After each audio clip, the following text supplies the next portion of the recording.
باش گهدار و تماشاوانین بویر اف ام هون بخیر هاتنه دخلکک نودا ش برنامه یا پیواجویا کوچ برکی آنگو مسیرت مخترب دوی برنامه دا ام بحثا سرپیهاتی چیروکا کوچ برکی سرکفتی دکن میوانی ما یه ایرو کره باجار قامشلویا شیف هوا العقیل ویج ألمانيا بمربا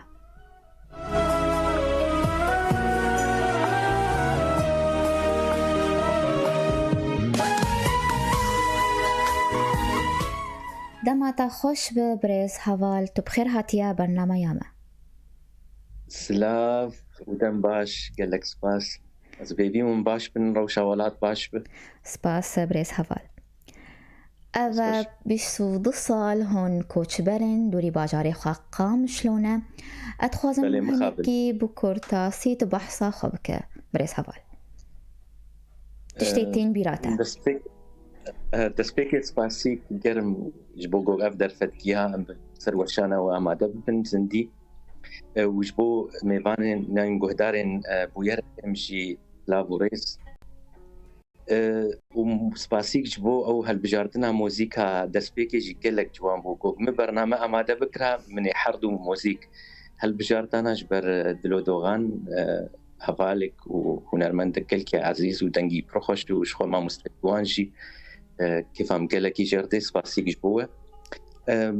براستي ريا كوچبريه يعني بنابريه پر ريك دريج ودور يعني مرو نكارب بولتنكي في مجاري بقي نداوي هنجي ما في بتي بس مرو قارب كورتايل سرباخ خلق ناد صدمها كو مخابن مرو كوچبر دبج ولاتي خو بيقيمو رزاخو وكون زان جيت آواکرنا پیش روزک سرکفتی اجی وقت جوان کی کرد بیسالیا خود مخابن ترکا خاک و ولات خوکر جبوگو مرو کار برومت جیان بکش و نحوجی جبوگو هدارین و هجاجی کم بیجن بسادم چبون ما خواست گوک وک پیش روزک جبو جوانان بي آواكرن لوي ولاتي جبوغو جوان بمينن والولاتي خوا بيشخن وكاربن وسركفتي بن لمخابن ولو نبو إجا مريا كوچبريه دا بيشياخو ما بريارستند بله أما هنا القامش لو بن بريز هوال تقيابو كشان أستا خندني بري قوت كوچبر ببه وكماني زمان بيصاليا خود ذكرت از بولا دوازدا مخلاص كر و شو چاوی منما پرسپکتیو الپیشیا خودیت جغیری درکتنی شو مثلا يعني جبابت على لشکریه هات پیشیام من مجینت خواست اسباب من لشکر لوی ولاتی جبر وساجی قطع دوازده آستا دوازده پولا دوازده مخوند باشه هون جده حزاری دو برای خدایا ألمانيا چاوا بو دسپیکات جیانا کنو بو لسرتت چاوا هینی وی جواکی بو هوال وقت دسبيكي ماني زمان براستي ريك بر دور وكور وزحمتي جي يعني اف سركفتيا جو مرو دقي يعني بيكمان مرو بدل كي جبو وداتين انها ماولوش برخفتي حموت شنو بالسرمه يعني كان دا المانا كوك امهشتن فيري ولاتي خو بكن دويدا ميد او كوچبري زيدا جي تنبون ام اي دسبيكي بون لي قالك زحمت بو كوكم فيري وي چاندي بون زحمتي قالك سر مسألة ولاتكي بيروقراطي وكون زانن قالك ما في مرو فان لي هي اللي قالك استنجيج مرو دات كفن حتى قوك مرو خو البيش خلفي ولاتي وخو جوار وقت باثبات بكوك امهن ام لفرن بله يعني كورتاي قالكي زحمت بله هوال اما بین لسر خوندناته اما دبینن کسی گو برای خوندن کوچبری برای خوندن خوندنا پزشکی یان اندزیاری خوندن بلند لیتا برای خدا خوندن جودا تا برای خدا چیکرنا خوانه چما اف صنعات چما اف خوندن ما بس تا جی چبو ما بس تام جي او شي كاركي خوش بلكي قالك كسناكن بواركي بروفيسيونيل يعني چونا دبستاني وزانن قهاوي بله لێ مخواست ولۆ بوارێکی جوداش بەرگۆک ji zaroktiya xwe de yan jî xortaniya xwe de kêfa min ji çêkirina xwarinê re dihat ew jî wek hestkî bû ji min re û me kêfxweşiya xwe di wê hestê didî dema got me xwarin çê dikir li malê jî wextê zî welat bûm min gelekî xwe va tişta mijûl dikir ji wê hat bi rastî û herêma got ez lê bûm jî ev tiş daber me ez di herêmkê de bûm got warê تورستي gelkî pir bû herêmek toristî ye ji ber wisa ez li wê herêmê jî mijiyan kir û gelek xwaringehên êb taybet jî hebûn ku xwestin ez lê kar bikim li wan jî kar kir ji ber wisa ez ketim vê rêyê de îca min xwest warkî profesyonel bigo ez tişkî bikim yan jî karkî bikim pêşerojkê ava bikim berav warkî profesyonel bi ji bo got mero karibe dema xelas ki xwendina xwe mero mûceyekê baş bistînin jiyana xwe li pêş بله دما te xwend heval tu yekemîn Kurd bû got ev xwendin dikir li zanîngehê na ez ne yekem bûm Kurdin bakur bi mir hebûn ez behsa Kurdê Rojava dikim Kurdê Rojava yek tenê bi mir bû ew jî qîz bû yani jin bû em tenê bûn di hindirê bawer dikim sed yani jemê bên telebe bûn em tenê di do Kurdê Rojava bûn باشه هون li çend welatan geriyane li Ferensa û Hollanda eger hûn behsa tecrîba xwe bikin wa welata we çil xwendina xwe li karê xwe wezê dekir ew dwarê çêkirina yan jî durustina xwarinê de gelek giring e got mero warkî profesyonel bixwîne got mero xwarina internasyonal jî nas bike yani ne tenê xwarina got li Almanya tê bijatin yan jî tê durustkirin li mecbûr mero her welatkî ne mecbûr yani a baş got mero her welatkî yan jî du welata xwarinê wir jî helbijêre û fêr bibe gelek Alman diçin Swêsra yan jî Awstrya Nêmsa kar dikin wir cê torîstê gelek îca êm Hollanda û Fransa helbijart Fransa jî ji ber got wek dera dayîka çêkirina xwarinê ye ew welat ji xwe nexasin Parîs dera gimlê jiyan dikir milê kar jî kir di fêr bibe çêkirina xwarinê li wir e ji ber dora 14,000 restorant û hotel di hindirê Parîs tenê de hene ji ber wila wisa jî mero fêrî gelek tişt dibe Hollanda jî nêzîkî Almanya bû min nedixwast ez gelkî dûrî herêma xwe jî bikevim ji bo carkê ji hera riya vegerê heb باشه وەگو ئەمزانین چێکردنا خواردنê pêşî hunere û duyemîn efrênerî ye û bêjin fen û ibda çawa heval tevî temenê xwe yê ciwan li Almanya nav û dengê xwe çêkiriye çi ciyawaz li gel heval heye cewaza me ez di karê xwe de min gelek mav dayê em xwe li pêş xist êgo ku me fêrî xwarinê jî kirin kesin serkeftî bûn û di dwarê televizyon û radyoya Almanî jî gelekî bejdar dibûn bi wan jî re min gelek program çêkirin ser televizyonê Almanî ew jî yan jî ser radyoya Almanî gelek axaftin li ser karê me bû bû cewaza got mi cêşek wilo Kurdî yan jî oryental mi xist nav xwarina Almanî yanî wek dibe cêşek cuda ji ber wisa bû bi nav û deng çêkirina xwarina belê xwarinê te rojhilatîn ya rojavayîn in bêtir rojavayî ne belê tiştê balkêşt xwarinê te çi ne di berê xwe bêtir bala xwe dide çi bara xwe didim ez piraniya destpêka wê yan jî a herî giring ez bala xwe didim cêşa wê yan jî tema wê û a duyemîn rewşa wê çilok çav lê nere ji ber çav jî pêr dixwe gotinik Almana heye dibe çav bi mêder xwarin dixwe ew jî pir giring e belê em bên li ser koçberên li Almanya ji xwarinên malê hez dikin yan ji xwarinê hazir fast food û buhaya xwarinan çawa jî wan re dera got milê kar راستي نرخي خواردنê biha bû ez koçber nikarî bû li dera ku milê kar dikir ya kar kirbû bixwara ji ber pêncsteyrik bûn lê mesela fast food gelek tê nav koçbera de tê xwarin yani street food a xwarina li ceda û li ser riya tên xwarin ew jî pir a mala jî bêguman wê hebe lê ez bawer dikim nîv bi nîv yani merok karibê hem wisa ji ber li vir koçber jî gelek dema watine ew jî xebat dikin û karê xwe dikin gelek saetin ya jî dema bi roj ji derve ne ji ber wisa mixabin mecbûrin yani destê xwe bavên street food yan jî xwarina ceda. بله نوجنی و درفتن لأوروپای چه قاسی بحرایاته گشتر کر زیده تر کر ev pirsek gelek balkêş birastî ew derfetê didin gog mero li xwe pêşxe ew her tiştî dikin wextê gog dibînin xwesteka te heye jî daxwazî heye ew jî wê daxwaziyê naşkînin yani rêyal ber te nagirin ev cudayetiya milletê Alman heye belkî bi tebعê xwe hebkî eşkin û lê cudayetiya wa kêfa min pir ji wê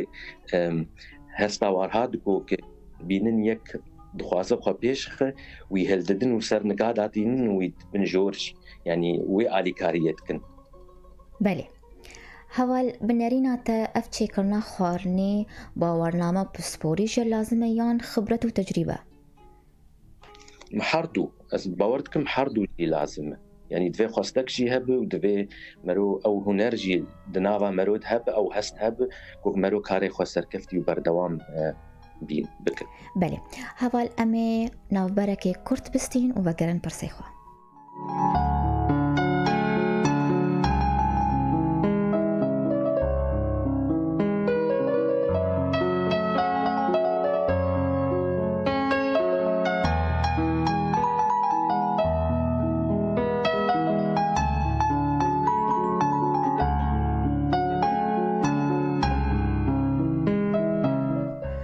جارکێدن هون بخێر هاتنە گۆهدار و تەماشەوانین بویەرە FM دەوێ خەلەکانۆژ بەرنامەیە پێڤەژۆیە کۆچبەرەکی میوانێ خەلەکامە شێف هەواڵ عەقیل ji ئەڵمانیا مەرەیە جارکێدن tu بخێر هاتیە برێز هەواڵ باس خوشکەدەلا دوان دەمێن داویدە و شەربەت شەرابێک بە ناوێ کوبانی چێکریە ئەگەر هون بێتر لەسەر vê şerabêj mer biaxivin em karin biaxivin bi rastî mijarek pir kûr û dirêj e xwesteka me ji bo çêkirina vê meyê ew bingehek kurdewarî ye ji ber got me ciwaniya xwe tirka welatê xwe kir min dixwest got ez tim berhemkê bi kurdî ava bikim ev xwestek zû dimira bû lê derfet çê nedibû em jî bi pêşeroja xwe da ketibûn lê çawa derfet çêbû me xwest got em wek berhemekê bi kurdî daxin û em navê kurda yan jî serpêhatî û serkeftinê kurdî li civaka û li çanda Almanî zêde bikin me navê Kobanê jî helbijart ji ber ku Kobanê bû keleha berxwedanê û dûr de yekem car bawer dikim hêzên kurdî li hemberî şerê dijmin em bê şerê Daişê xebat û karek mezin kir û encamek baş jî da ji ber wisa me xwest me navê Kobanê helbijart û em pê gelekî serbilind ev mey li 16 nûnerin yan 16 nûnerên me hene li Almanya vê meyê hem difiroşin jî hem li restorant û kargehên xwe yan jî em bêjin xwaringehê xwe bikartînin me di cê şêrçêkirin di cûre me jê çêkirin yek ziwa yek mis û nêzik jî em a spî dadixin em ser ana hewl didin got em daxin ev tişt me helbijart yan jî ev mey me helbijart ji bo got di çanda Almana de ev pir wek diyarî tê hesêb yani mebesta min jî ji vê bû û xwesteka min jî ji bo ê got meya Kobanê بكر وكاربو دياري كي بده دوست وهفالي خوي ألمان بله يعني إنه كرد جبر إما أو كان الجمتنا كان ديما دياري ما وساعات عبدنا وبرا بدنا وتشنا بدنا وجل للجم ألمانيا يعني جيب تايبتي الجم ألمانا وشركات أوروبا دياري تم مي بواركي جدا حساب وخلكي ألمان نيزيكي في شرابي بون چاوا نرينا وانا چاوا بولسر بريق از في كارجه يعني بريقو جم في كارجه آوا بكن مجالك نرينين ألمانا شي سرفي مي هل بجارت يعني مجوا خست ما أوجي نيزيكي خود كرن ما خست نوك ببن وك بريارك جبو جيشاوي أوجي تعماندن قالك يخوش ديتن جبر وصاجي مجي دس في كارجه كرو آواكر بله باشا هوال امی هرن کارکی دن گوت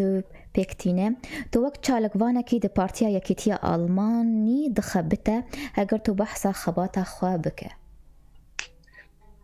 او خباتك براستي او نا سركي خباتك سركه دماغوج هب يعني دماغوج زماني مهب از خوبوي مجولدك مزنا خوازم دماغ تخم تشكي فالا او شي نيزيكا يام بريفبريا باجار بر نيزيك جبر وصا اسكتم في واريد وجبنكهك مال باتيجي بافي مجي مروان عقيل او جي تدامك بو كوك از في كاري وك كاركي بوليتيك دكم جبر ويجي قالك جيانا خب بوليتيك در باسكر وخبي مجول دك وسركفتي وكيف عم قالك يجنريني يرتين سياسي جبر وصا مخست كوك از تكهم في باري وهمجي بيتر ريا بوليتيك ناكم كو جارك جارا عم بقريان ولاتي خوا كوكم كارب نواسر بهاتي خوا الولاتي خوا بيك بين ولاتي خوا بآفابك باشا أما بس توكنو نري مالا كرد لألمانيا يا أجرت زيدتر بآخذ مالا كرد هون چبيش كيشتكن شكردان را مالا كردا أقول الباجاري ما أزنو نري ويم كسك ريفبريا ويم جي وك أجي برسيارك ينجي إيه سركة مد تيما فوتبولي دجبر مخصص استم جوانا نيزيكي كردايتيه وكردواريه بكم مالا كردا ما خصت ما دحزا وسيستا أفاكر ما بس ما جيكوك أم كردا مندري چار دیوارات بگینن هف بحمو بشي خو اولي يعني جي سياسي اجمر يعني نولو جرينج نيزيكي كيجان بارتيه بيان جي كيجان اوليب يعني جي كيجان بارتيه كردستاني جبو چاندو هنر وكلتور افتشتي يعني ولو ايجا مدورن جيج ولاتي خو باشا تو دبيجه تو ريبري تيما فوتبول بنابي ميزوبوتاميا يجي افتشي تيمن الاستقباني وينا كينا حتى انها تشخلات ورقرتنا افتي افتي 2012 ما افاكر براستي برزور بوكوك ام قالك جوانان بيستو بين جوان بمر دليزن وسباسيك قرم بواجي لسروشانا ما خواست كوك أموانيزيك بكن جبوكوك من قاها خوش بيرنكن ناس بكن شكو هاتنا جبر برانيا واجي الفرتشي بونا كردن الفرتشي بونا ويك لباجي غريب نامد هنا ألمان هنا بولون هنا جوالاتي أفريقيا هنا يعني أمبيشن سري صديق شيست كردن وكيدن تشليدنجي نكردن وجبو أصلي ما أصلك بر نزم ليست لدوا صالي داويد أم قالكي سركفتك ولسرخوا ساكنين ومجانا أنا أستا بنجامين باشا سركفتن جبوتا وجبو تيماوا چه بلان و چه پروژه وهنه جبو دمين بي إيم تايبت بله بلاني مبراستيز تخوازم أنا نيزيك دبستانك ديتي كوك فيري زماني ألماني بواركي بروفيسيونيل يعني شي مثلا ببن ترجمان أسر أنا فيت سكنم خبات عمل سيرفي نيزيك أسي سالو نيفكي هرم فيت دبستاني شبوكوك أز ببم بعربي جرت من ترجمان محلف يعني جي بزمان بور جرينم بكردي بأستكي بروفيسيونيل يعني جي أمي بيجن دعتكهي ألماني لسازي و ألمانا جاس كاربم واركي بروفيسيونيل زماني كردي وعربي بور جرينم اف بروجي هي بروجي نيزيك دن هي از السروي خباتكم دواري ميديا ايديه سر روبلين ميديا جواكي يوتيوب وفيسبوك ازو برادري خدي سمدوغانجي ام كاركي امادتكن ازو نيشان ازو دي سمدوغان دوا دكليبي ماموستا دلو دورانجي داز بربجدار بوم علي كاربوم افل تشتيبو بروجيكس انا تقدر تسكن برباشا اگر و سردانا روش آواکر و ارمانج پروژه چبن هن رامن نفکرن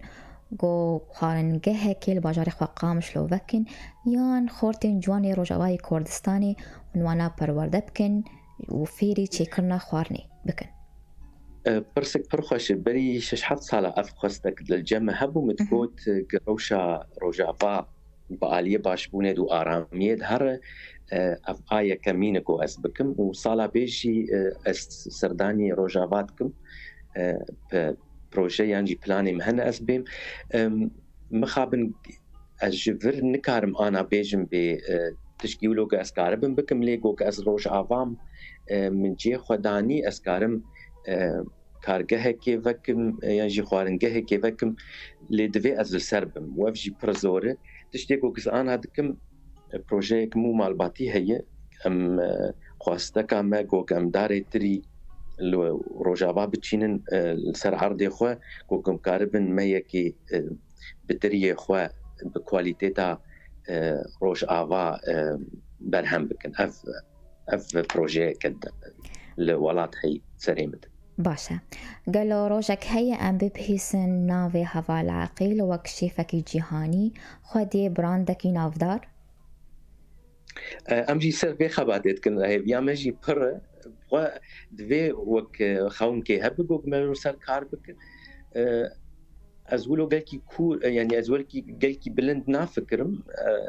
تبكونا كمرو دترسبك هفو مرو قالكي قافا زيدا راد زيدي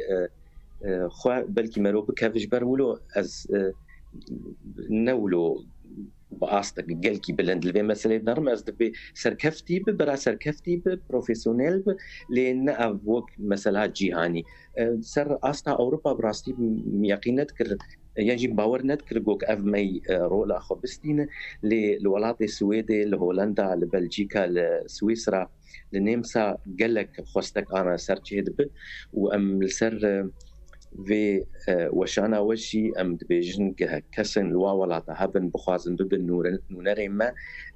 بمرتك لي دينن سر روبلين ميديان جواكي نافي مجي هي خوستك بجين ما أمي قالكي كيف خوش بن وقت مقول أم أنا كيانا أستا شازدة نونران لألمانيا للولايات